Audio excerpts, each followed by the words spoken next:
Olá pessoal, tudo bom? Hoje eu vou explicar para vocês o reino protista, tá? Só que é bem extenso, então eu dividi essa aula do protista em três partes. Então, como o protista é formado de algas e protozoários, hoje nós vamos ver as características dos protozoários. Na próxima aula nós vamos ver as doenças que eles causam e na última aula nós vamos falar sobre algas, tá bom? Então vamos lá. Todos que fazem parte do reino protista são organismos eucariontes, então tem a membrana em volta do núcleo. Os protozoários são unicelulares e as algas são uni e pluri. Então tem algas uni e algas pluri dentro do reino protista, tá? Única alga que não faz parte desse reino é a cianobactéria, que a gente pode considerar que é alga também, que faz parte lá do domínio bactéria, tá?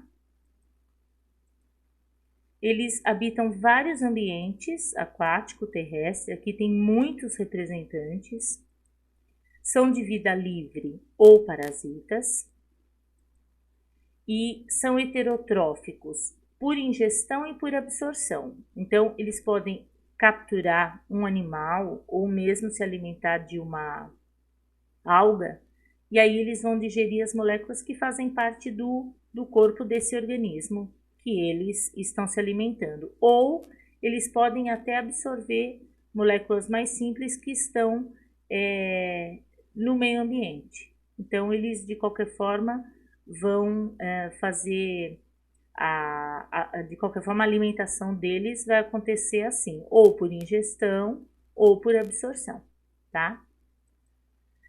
A respiração é aeróbia, mas é por difusão. Então, eles vão utilizar o oxigênio, mas esse oxigênio vai passar por dentro dele através de difusão, que é sempre da onde tem mais concentração de oxigênio para onde tem menos. A eliminação dos excretas, a mesma coisa. Então, ele consegue eliminar o excreta, mas também por difusão. Então, onde está mais concentrado, ele vai acabar eliminando, que está indo para onde está menos concentrado. Isso é o que caracteriza a eliminação, certo?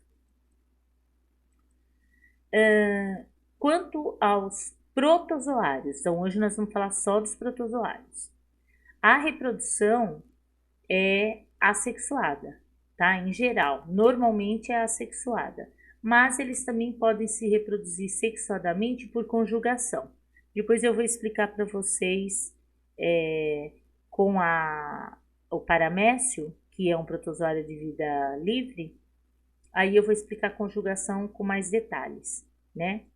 Uma reprodução assexuada é o que vocês já conhecem, que é por divisão binária. Então, aqui tem um exemplo, né, de uma célula forma duas. Aqui é um exemplo, outro exemplo, que está mostrando que de um formou dois, tá? Esse, inclusive, é o paramécio. Eu vou explicar depois para vocês a conjugação, mas ele também pode fazer uma reprodução assexuada dessa forma. Então, essa reprodução é chamada de bipartição, tá? Que também é conhecida por divisão binária, é a mesma coisa. E aí vocês sabem, se é uma reprodução assexuada, não tem variabilidade genética. Então, esses seres que se originaram aqui do inicial serão idênticos, tá? Aqui é a mesma coisa. Eles formam cistos quando as condições ambientais são desfavoráveis, tá? Semelhante ao que eu expliquei para vocês das bactérias que formam os esporos, e quando a condição é desfavorável, é a mesma coisa. Então, ele forma um cisto, tá? Que é como se fosse um ovinho, e então ele vai perder água, ele vai perder as organelas, ele vai diminuir de tamanho e vai formar uma casca. Por isso que assim, lembra um ovinho. Só que você não usa o termo ovo para protozoário, você usa cisto, tá? Então, por exemplo, depois quando nós formos falar das doenças, então existem doenças que são que você pega através de cistos, por exemplo, na alimentação, tá? Mas a ideia é como se fosse um ovinho. Dentro dos protozoários existem muitos filos, só que nós vamos discutir os 4 principais que são relacionados à locomoção, certo? Dentro desse reino, pessoal, se coloca muitas espécies que assim é tudo muito misturado. Então, por exemplo, de repente tem um ser que se assemelha com a planta, mas que não é planta, porque ele tem umas características que não é da planta. Então eles colocam no reino protista. Tem um ser que se aproxima com um fungo, tem semelhanças com fungo, mas não é considerado fungo por determinadas características, então eles colocam no protista. Então, quer dizer, é um reino assim meio misturado, porque tem muitos representantes, mas com semelhanças de outros reinos, né? E que acabaram ficando dentro dos protistas no geral, tá? Que lembra alga, lembra protozoário, enfim. Então é bem complexo, tá? É um reino bem complexo. Então nós estamos vendo o que é mais, o que é comum, né? Mas se vocês forem procurar, vocês vão ver que tem inúmeras espécies, tá? Que a variedade aqui é muito grande, tudo bem? Bom, então vamos voltar aqui. Dentro dos protozoários, então, nós vamos começar estudando esses 4 grupos que foram separados em relação à locomoção. Então, vamos ver. O primeiro são os risópodes, que também são chamados de sarcodíneos, que também são chamados de ameboides. É tudo a mesma coisa. O exemplo característico desse filo é a ameba. A locomoção é através de pseudópodes, tá? Então, todos esses filos que nós vamos falar agora estão relacionados à locomoção. Então, o primeiro aqui são os pseudópodes. Eles fagocitam e vão digerir o alimento dentro dos vacúolos digestivos, junto com os lisossomos. Então, eles já têm as organelas, né? E emitiram pseudópodes, fagocitaram o alimento e vão digerir dentro do vacúolo, junto com os lisossomos, que é a organela da digestão. Vão eliminar produtos tóxicos por difusão, certo?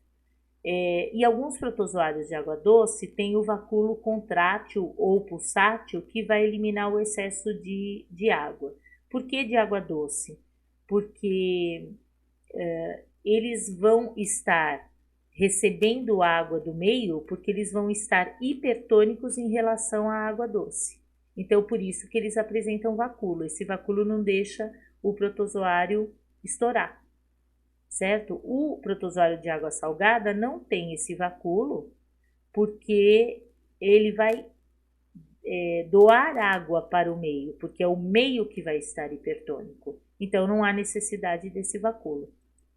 Ó, aqui tem o pseudópode, que eu comentei com vocês, que é o meio de locomoção desse grupo de protozoário, tá? O núcleo.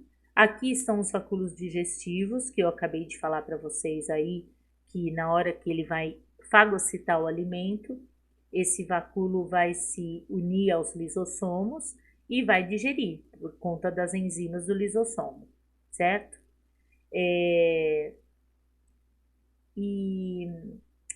Aqui, ectoplasma e endoplasma são subdivisões aqui do citoplasma, certo? Então, o endo é a parte mais interna e o ecto a parte mais externa do citoplasma, tá? Aqui a ameba vista no microscópio eletrônico.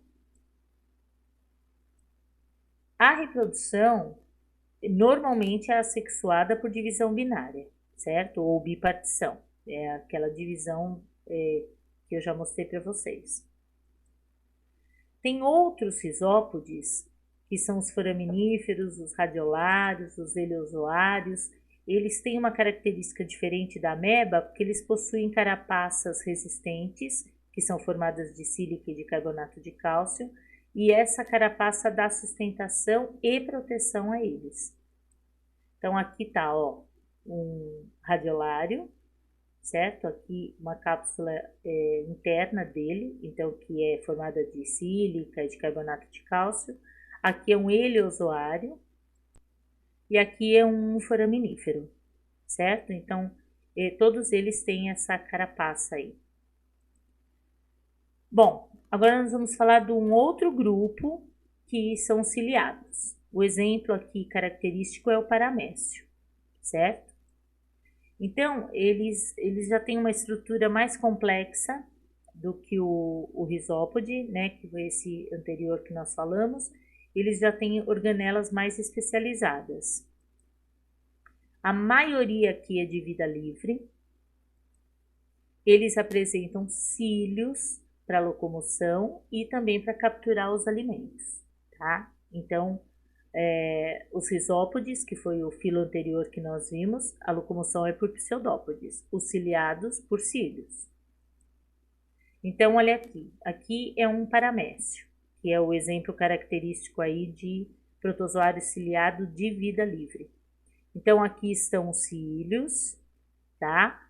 Que podem se apresentar de outra forma, que depois eu vou mostrar uma outra figura para vocês. Mas normalmente é assim, em volta, né? Ele tem um número numeroso de cílios, mas e são curtos, né? Eu estou falando isso para comparar depois que nós vamos falar do flagelo, tá? Que ele já tem um número menor, mas os flagelos são maiores. Aqui os cílios são curtinhos, mas são em grande número, né? Aqui no caso do paramécio, o citóstoma é uma abertura que para entrada de alimento seria uma boca, tá? Aí tem esse funil, tá vendo que seria uma faringe, como se fosse uma faringe, então o alimento vai entrar por aqui e vai passar por aqui, certo? Isso seria um vacúolo, que aí ele absorveu o alimento, entrou por aqui, passou por aqui, fica dentro do vacúolo que vai ser digerido, né? E esse citopígio seria o ânus, vamos dizer assim. Então, é uma abertura para poder eliminar os restos da digestão, certo? Esse macronúcleo, ele serve para ajudar no metabolismo do paramécio, metabolismo geral das reações químicas aqui que acontece dentro dele. E esses micronúcleos vão participar da reprodução sexuada dele, que eu vou explicar depois para vocês. Então, o macro é para o metabolismo, não tem nada a ver com reprodução. O micro tem a ver com a reprodução sexuada, tá? E esse é o vacúolo, que eu já expliquei lá para vocês, que só os de água doce possuem, por conta de controlar a entrada de água aqui, para ele não estourar, tá? Esse é um paramécio visto no microscópio eletrônico, ó, dá para perceber bem aqui os cílios em volta. A reprodução assexuada é por divisão binária, que eu já expliquei lá na frente, tá? Agora, esses dois núcleos aqui, que tem o macro, que é para o metabolismo, e o micro, que é para a reprodução sexuada por conjugação. Então, eu vou explicar essa reprodução agora detalhada para vocês. Então, aqui você tem dois paramécios, certo? Então, esse é o macronúcleo e esse é o micronúcleo, tudo bem? Então, aqui estão em cores diferentes para facilitar para vocês entenderem. Então, vamos lá. Vai acontecer, eles estão se unindo aqui e vai acontecer a meiose dos micronúcleos, certo? Então, toda meiose vai produzir 4 células. Então, aqui teve a meiose, aqui teve a meiose. Dessas 4 células, 3 vão degenerar. Tá vendo? Ó, 3 degenerou. E sobrou uma. Então, das 4, 3 degeneraram e sobrou uma. Essa uma se duplica, por isso que você está vendo 2, certo? Então, aqui também aconteceu a mesma coisa. Aí, depois dessa meiose e dessa degeneração de micronúcleos, aí vai acontecer a conjugação propriamente dita, que é a junção e uma ponte. Então, quer dizer, eles se unem nessa parte para quê? Formam uma pontezinha de ligação, onde eles vão transferir os micronúcleos, tá? Então, esse recebeu o vermelho e esse daqui recebeu o azul. Então, eles ficaram com uma mistura de micronúcleos entre os dois, certo? Então, houve uma recombinação aqui e percebe que o macronúcleo ainda estava presente aqui, mas ele degenerou, tá vendo? Ele some aqui. Então, ocorreu aqui ocorre uma recombinação e uma fusão. Então, aqui está mostrando em verde para mostrar que houve uma fusão do vermelho e do azul, tá? Ficou uma coisa só. Aí aqui, pessoal, são 2 paramécios e aqui vocês estão vendo um, mas pensa que são 2. Está mostrando daqui para frente um só, mas tudo que está acontecendo em um está acontecendo no outro, tá? Então, por exemplo, nós estamos mostrando esse daqui, mas com esse aqui vai acontecer a mesma coisa. Então tá, e aconteceu a fusão dos micronúcleos. Aí, por sucessivas mitoses, esse micronúcleo vai formando outros núcleos, e aí no final vai acontecer a degeneração de vários micronúcleos que surgiram de várias mitoses, tá? Então sobraram 2. Este daqui vai originar novamente o macronúcleo. E o micronúcleo, ele vai continuar sendo micronúcleo. Então, quer dizer, de 2 que sobraram, um forma o micronúcleo, se mantém como micronúcleo, na verdade, e o outro forma o macronúcleo que apareceu aqui de novo, tá? Então, esse paramécio que se originou, na verdade, esses, né? Porque nós estamos falando de um aqui, mas que veio de um paramécio e esse outro vai fazer a mesma coisa.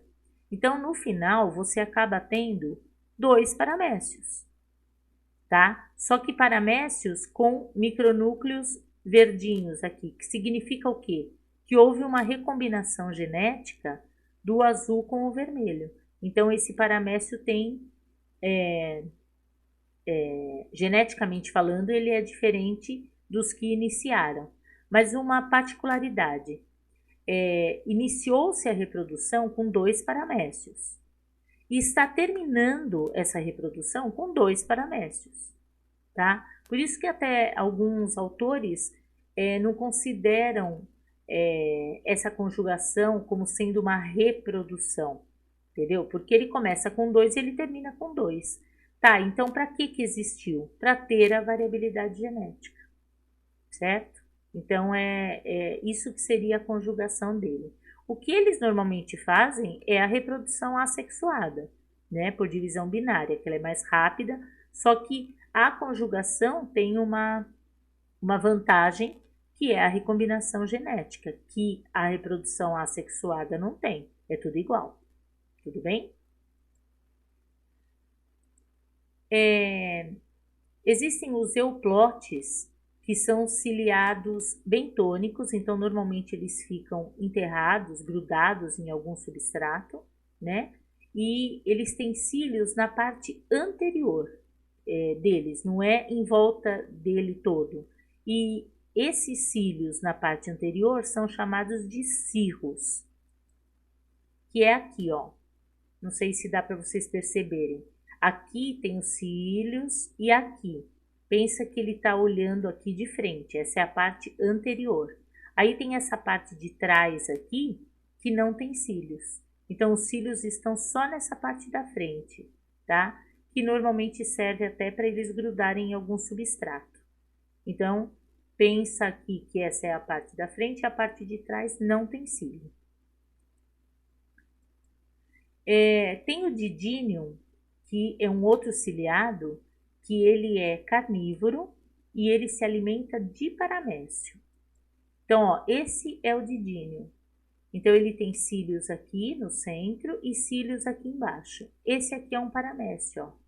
Então, ele está se alimentando, essa parte de baixo aqui vai absorver aqui os nutrientes do paramécio, ele está se alimentando aqui por baixo. Então, é um outro tipo de ciliado, só que diferente aí do paramécio, porque ele não tem, ele tem na verdade os cílios concentrados aqui, na parte de baixo e no centro, tá? Diferente do paramécio que está espalhado no corpo todo. Bom, agora nós vamos falar do terceiro grupo, que são os flagelados, tá? Como exemplo aqui o Trypanosoma, né? Mas tem outros que eu vou comentar, mas eu estou falando de exemplos característicos de cada filo, tá? Então, eles são portadores de flagelos, em geral eles têm de 1 a 4, que foi aquilo que eu falei que isso é diferente, os cílios são numerosos e são curtinhos. O flagelo já é mais comprido, mas ele em menor número, tá? E serve também para locomoção e captura de alimento. Também tem representantes de vida livre e parasitas, tá? Como os risópodes, lá na frente, lá que é o grupo das amebas. Os ciliados, eles são de vida livre, não tem nem, assim, tem alguns parasitas, mas não que apresente uma doença significativa, entendeu? Porque é uma coisa mais rara. O que tem mesmo são os de vida livre, que são esses que eu mostrei para vocês. Agora aqui não, aqui tem muitos parasitas e também tem os de vida livre. Alguns eles se associam a outros seres vivos, como por exemplo a triconinfa. A triconinfa é um flagelado que ele faz mutualismo com o cupim. Então ele mora lá dentro do intestino do cupim, então ele encontra abrigo dentro do cupim, essa é a vantagem para ele. Em compensação, essa triconinfa digere a celulose que o cupim comeu na madeira, então facilita a digestão do cupim. Por isso, o mutualismo. Então, esse aqui é o triconinfa, que fica dentro do intestino do cupim, tá? A reprodução é assexuada, normalmente, na maioria deles, por divisão binária, mesma coisa, tá? Ou bipartição. Uns exemplos aqui, a leishmania, o tricomonas, a giardia, além do trypanossomo, né? Então, aqui você tem muitos representantes e a maioria são parasitas. O último filo que eu vou falar para vocês relacionado à locomoção são os esporozoários ou apicomplexos. Aqui quem faz parte é o plasmódio, tá? Que é característico, não só ele, né? Mas o plasmódio que é o causador da malária. O que é um esporozoário? É não ter meio de locomoção. Então, eles vão, eles se locomovem pelo sangue, é o sangue que leva. Eles mesmos não têm nem pseudópode, nem cílio e nem flagelo, tá? Então, isso é o que caracteriza o esporozoário. São parasitas intracelulares, tá? Então, eles vão absorver as moléculas da célula onde eles estão parasitando, tá? Olha, aqui no caso são parasitas, né? Eu não estou comentando de vida livre porque entre os esporozoários não tem de vida livre, só parasita, certo? Então eles são o contrário dos ciliados. Os ciliados, a maioria de vida livre. O esporozoário, eles são todos parasitas. A reprodução é assexuada por divisão binária ou bipartição e na maioria deles. E alguns fazem alternância de gerações, que seria o quê? Faz uma fase sexuada e uma fase assexuada, fechando o ciclo. Só que assim, pessoal, depois vocês vão ver na outra aula, normalmente eles vão fazer essa alternância de gerações em organismos diferentes. Então, por exemplo, vai fazer uma reprodução, uma fase da reprodução, seja sexuada ou assexuada, no caso, num hospedeiro, que vai o homem, e depois a outra fase faria em outro hospedeiro, que, por exemplo, é o mosquito, certo? Então, acaba fechando o ciclo, só que fechando o ciclo usando 2 hospedeiros.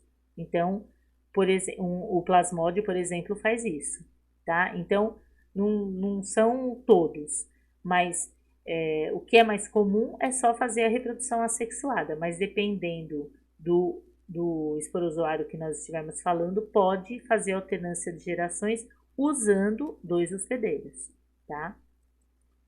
O toxoplasma também é um exemplo aqui de esporozoário. Então, ó, vou mostrar para vocês aqui. Esse é o toxoplasma, né? Mas o plasmódio tem a estrutura bem parecida.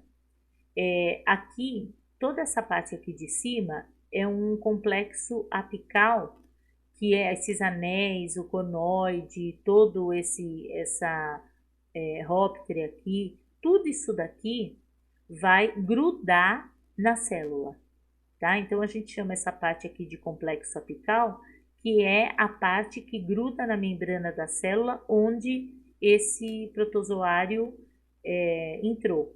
Então, por exemplo, como eles não têm meio de locomoção, eles vão grudar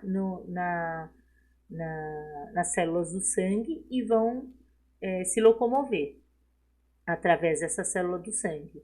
E quando eles, dependendo da doença que a gente estiver falando, né? Se a gente for falar de malária, se for falar de toxoplasmose, a célula onde eles forem parasitar, seja uma célula do fígado, seja uma célula do sangue, enfim, né? Isso depois os detalhes a gente fala lá nas doenças.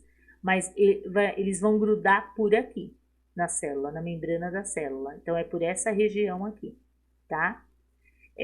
Esse apicoplasto aqui é uma organela, ele tem várias organelas, tá vendo? É uma organela que ele tem para o metabolismo, mas que não tem clorofila. Aqui ele tem vários grânulos, então grânulos de gordura, grânulo proteico. Esse grânulo aqui é de amido, essa amilopectina é grânulo de amido que está concentrado aqui armazenado nesse grânulo. Ele tem o retículo, tá? Que tem aqui os ribossomos, ó, para formar proteína. Ele tem essa organela que é chamada ácido calcissoma, que é uma organela que acredita-se que ela tenha surgido lá nos procariontes, né? E ela participa do transporte de